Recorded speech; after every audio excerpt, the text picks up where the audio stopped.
Je m'appelle Olga Barber. Je suis arrivée en Suisse il y a 13 ans. Je suis arrivée en Suisse. J'ai travaillé en tant qu'économiste pour les entreprises. C'était mon métier en Ukraine. Donc, j'ai travaillé dans la Société internationale de conseil juridique. J'étais chef de département de marketing et publicité. Et quand je suis arrivée en Suisse, j'aurais dû un peu changer ma voix parce que ce n'était pas facile, j'étais seule. Je ne savais pas à qui je peux m'adresser, surtout quand on ne sait pas la langue, on ne sait pas parler. C'est difficile d'adresser à quelqu'un et trouver l'aide quelque part. En arrivant en Suisse, je commençais à apprendre la langue et en même temps, je regardais un peu les annonces. Comment je peux me situer en Suisse par rapport à ce que je connais déjà, par rapport à mes expériences professionnelles. Heureusement, mes expériences professionnelles sont été très larges parce qu'en Ukraine, j'ai terminé 3 universités et ce parcours, il m'a donné vraiment déjà la certitude que de toute façon, je pourrai trouver du travail. Je m'inscris dans toutes les agences de recrutement. Mais vous savez, ça m'a aidé pas du tout.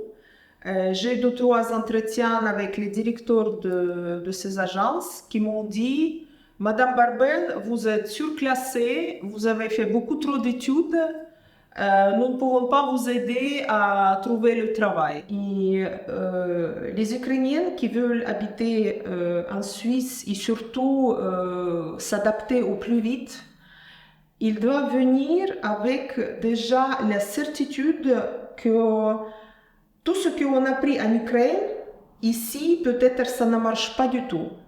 Vraiment, c'est tout autre chose. Il faut commencer depuis le début, vraiment.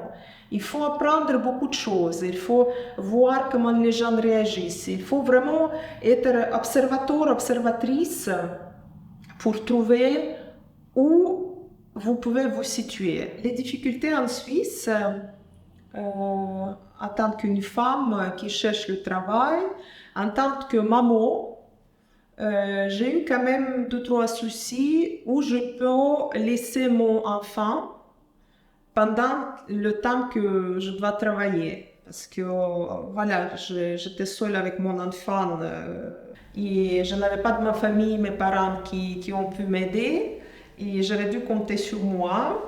C'est pour ça d'ailleurs je commençais de travailler à la maison. La deuxième problématique, c'est le manque d'informations. Il n'a pas vraiment les sites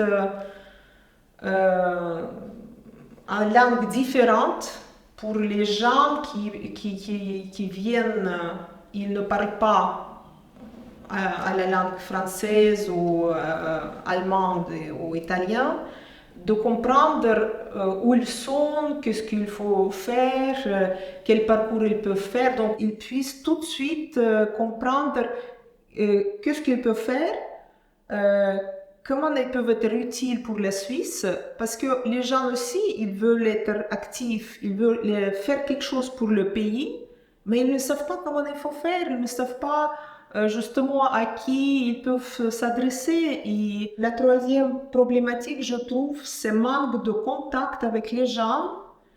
Euh, les gens sont assez enfermés, en tout cas au début, ils n'accueillent pas tout de suite tout le monde, ils ne partagent pas beaucoup d'informations.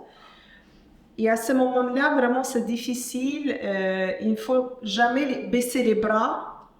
Il faut toujours, malgré tout, d'essayer de parler avec les gens, de chercher les informations. Et voilà. Je pense qu'ils cherchent tout. Et un jour, un jour, vous pouvez récolter toutes les informations pour après puisse faire la carrière et faire ce que vous aimez. J'ai commencé à travailler pour les sociétés différentes pour donner des conseils.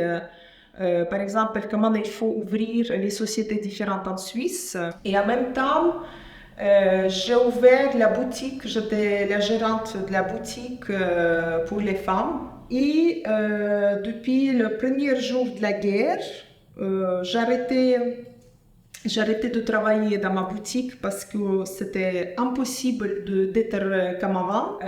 Donc, j'ai laissé ma boutique à quelqu'un d'autre et je me suis concentrée sur la voie de la musique parce que je chantais toute ma vie.